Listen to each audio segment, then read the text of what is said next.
the heartache that I think all of us are seeing in Sudan, the tenuous peace in Ethiopia, the attack on Black lives in the United States, it just takes your breath away. It continues to remind us of our humanity, our shared humanity.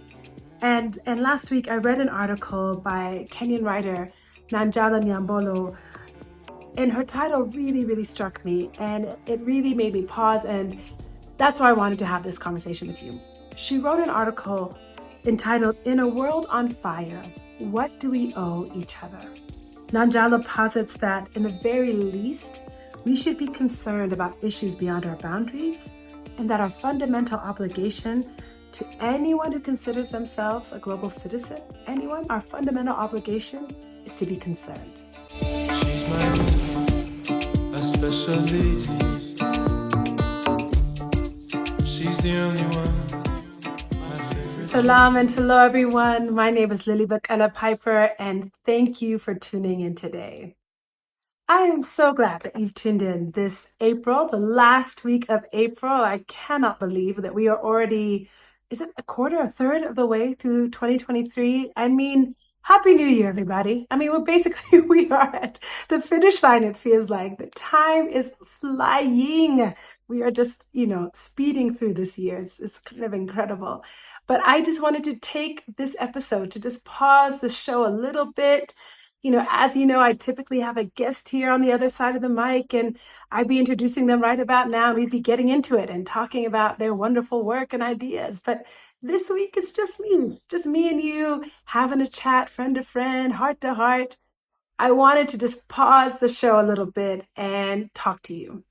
I have been so grateful to hear from so many of you over these last few months. We've been asking our listeners, what is bringing you joy? And you have been so gracious to share your stories with us about spending time with family, about the creative work that you're working on, about the different places and things that you're experiencing. And that has been incredible. We've also heard from you about the things that have been hard, the things that are happening in your community, about the ways that some of the episodes have touched you. We heard from a lot of listeners from Kevin Marchiro's episode and thanking us for sharing his voice, about sharing his path to being an activist for the queer community. We heard from many of you after the episode we did way back actually in January about Food for Education and their incredible work feeding hungry kids. And we heard from you about, talking about the drought and what that meant to you. We heard from you after Abdi Latif Tahir came on the show and what representation at the heights of the New York Times meant to you. And a lot of you resonated with Abdi's story around the Somali tea, which was great. Not just the Somali tea, I have to say, but also the Nido, which I still don't understand, but okay, we just allow. It's been wonderful to hear just the way that the stories and the guests have touched you. And we are so grateful to hear from each and every one of you. And I wanted to take this opportunity today to talk to you about a few things that have been on my mind. As I said, this is April. We are flying through this year, and this month has been a big one for us here at the show. It was my birthday, just on a personal note, that has really nothing to do with the show, but I did turn older, 47. Wow! Getting a little too close to 50, my friends. Wow. But young at heart, as they say. But something about getting closer to that fifth floor makes the air a little thinner, makes you think a little deeper. And so I have some thoughts. I have some thoughts on that process. But also in the last couple of weeks, I mean, the heartache that I think all of us are seeing in Sudan, the tenuous peace in Ethiopia, the attack on Black lives in the United States, it just takes your breath away. It continues to remind us of our humanity, our shared humanity. And last week I read an article by Kenyan writer Nanjala Nyabola, and her title really, really struck me, and it really made me pause, and that's why I wanted to have this conversation with you. She wrote an article entitled, "In a World on Fire, What Do We Owe Each Other?" I love how she strung that title together because she's absolutely right. It doesn't matter where you look. If you look north to Sudan, if you look, east to, oh, sorry, that's west, west to the United States, you cannot help but feel the world is on fire. And yet, don't we have a responsibility to each other? It's a question we ask ourselves as a part of this team, Becky and Rahma and I, as we put together these episodes. What do we owe our listeners? What do we owe our audience? What do we owe each other as African women who are trying to make at least the audio space a better one and a place that we want to be? Nanjala posits that, in the very least, we should be concerned about issues beyond our boundaries, and that our fundamental obligation to anyone who considers themselves a global citizen, anyone, our fundamental obligation is to be concerned. That's like the bare minimum. And she's absolutely right. In her article, she talks about the fact that it's a year since the war in Ukraine started, that this past week, almost 40 people died in Mexico, and many of them were fleeing the conflict in Venezuela. She mentions the war in Syria and the tens and thousands of lives that have been lost. And that is not to diminish the heartache that we feel here at the home on the ground. Her point only is that we owe those citizens across the world who we will never meet, whose names we do not know, we owe them to bear witness. We owe it to them to hold space for them. And I think she's absolutely right. And as I've thought about how do I do that myself, how do I bear witness, how do I create space, I think my only extension of that would be to say, let me try and create justice where I am.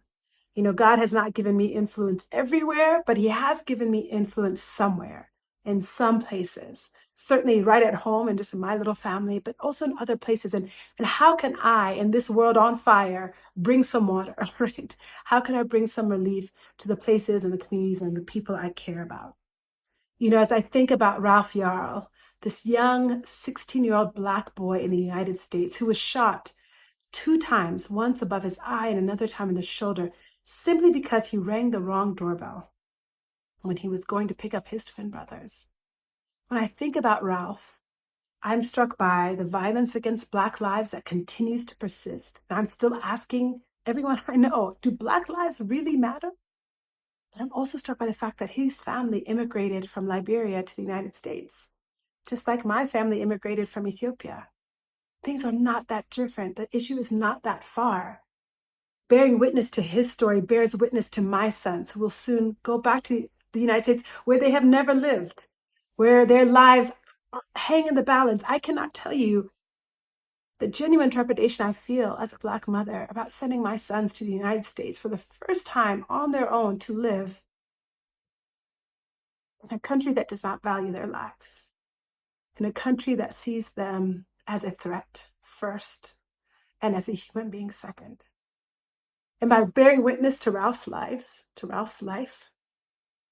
I hold space for that suffering. And in the very least, I get involved. The great Muri author and Indigenous activist Lila Watson has this beautiful quote that I love. She says that if you have come to help me, you are wasting your time. But if you have come because your liberation is bound up together with mine, let us work together.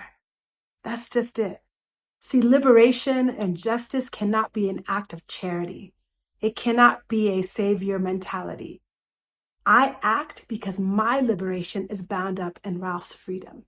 I act because my liberation is bound up in the peace and the security of the Ukrainian people. I act because my liberation is bound up in what happens in Mexico. That's why I act, because my liberation is bound up in yours, and your liberation is bound up in mine. We've got to get away from this idea that I'm doing for you because I have. I'm doing for you because I have power. I'm doing for you because I have privilege. No, because my friend, they come for all of us. They come for all of us in the end. So we work, we strive, we tell stories, we fight, we push back, we demand, we raise our voices because our liberation, our freedom, our struggle, our story is bound up in each other's struggle and freedom and story. They are one and the same. They are bound together. As the good book says, a cord of 3 strands is not easily broken. So, a couple episodes ago, my good friend Sajda Khalil, who is an educator for liberation, was on the show, and she said something that really I feel like I should have tattooed across my forehead. She said there is joy in justice. The show has always been about joy and justice. But Sajda put it so beautifully, there is joy in justice, in fighting for justice, in pushing for justice and raising my voice for justice, I create joy for myself, for my community, for my family, for strangers. And so I thought about that a lot lately. How do I create more justice?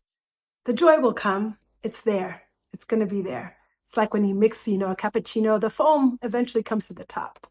Just get to mixing. So get to mixing that justice. So where do I start? I start here, where I am. How do I do that? We've been asking you, what's bringing you joy? I think I'd want to ask all of you, tell us, how are you creating joy? How are you creating justice? What are you getting about? What are you busy about that is creating safer and better places for all of us to be? How are you answering Nanjala's question, in this world on fire? What are you doing for those around you to bring some water to the fire? Put it out, at least where you are. So let me think about what our family is trying to do and has done. I can only start there, right? And I would be a fraud if I didn't at least have the vulnerability to share with you what we've tried to do. When the holidays come, we ask our kids, find organizations of people who are doing work in communities already, who are from the community already, who know the community already. So people there in the community doing the work from the community, bring that to us, your ideas, and we'll bring the money. You just find the ideas, you find the organizations, and we'll give what we can to support them. So that's one thing, just getting our kids involved in that process as early as possible, empowering them to find the people who already have the solutions and supporting them in the ways that we can. The other thing we're trying to do is buy local as much as we can. That is not always possible, but it's a lot of times possible. One of my friends just recently was telling me about, her veggie vendor. And I was like, oh, that gets me one step closer to, the Shamba guy, the original guy at the farm, so tell me your veggie person so I can at least get my economic system in line so that I'm benefiting that person as much as I can. Buying local really does bring justice to our economic systems in a way that sometimes we don't even understand the full benefit and what that does for local artisans, for local, produce makers and creators and all those local economies that we depend on but don't always see. It makes a huge difference. So buy local, buy African. We had Navalayo, I'm going to mess up her last name, Ombati Osemba Ombati, I think last time, Navalayo Ombati Osemba. She's the CEO of ENDA. Navalayo, if you're listening, I'm sorry, I messed up your name. But Navalayo was like, I buy Black. I just buy African as much as I can. So buy African, buy local. Lastly, get involved in political landscape wherever you are.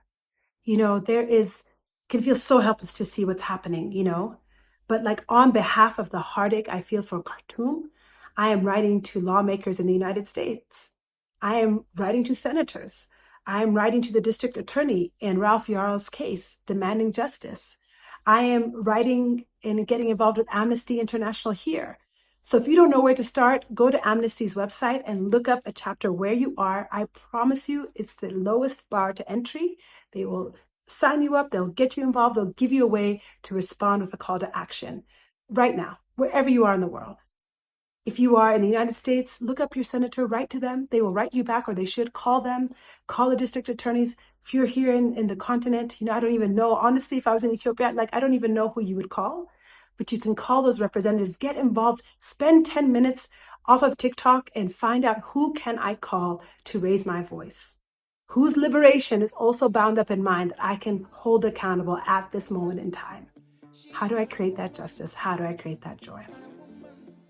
So that's it, friends. I don't want to, this is, I guess, a bit of a soapbox, but I don't really want to soapbox too much. But this April, I've just been thinking so much about this heartache, this world that we live in. But I am so glad that I share it with each and every one of you, because I know all of us in our own way are creating more joy and we're creating more justice. And in the process, isn't it beautiful that there is joy and justice? Going to bed knowing that we have done what we can to hold space, to bear witness for our brothers, our sisters across borders. And the very least, that's what we can do. And so that makes me very excited and grateful to share the world with you. So thank you for listening today. Write to us. Let us know what you're doing to create more justice, more joy, wherever you are. For Africa, for the diaspora, for all of our children. Thanks for listening. Love you all, and I appreciate you. You don't need to try. Every time you smile, summer in your eyes.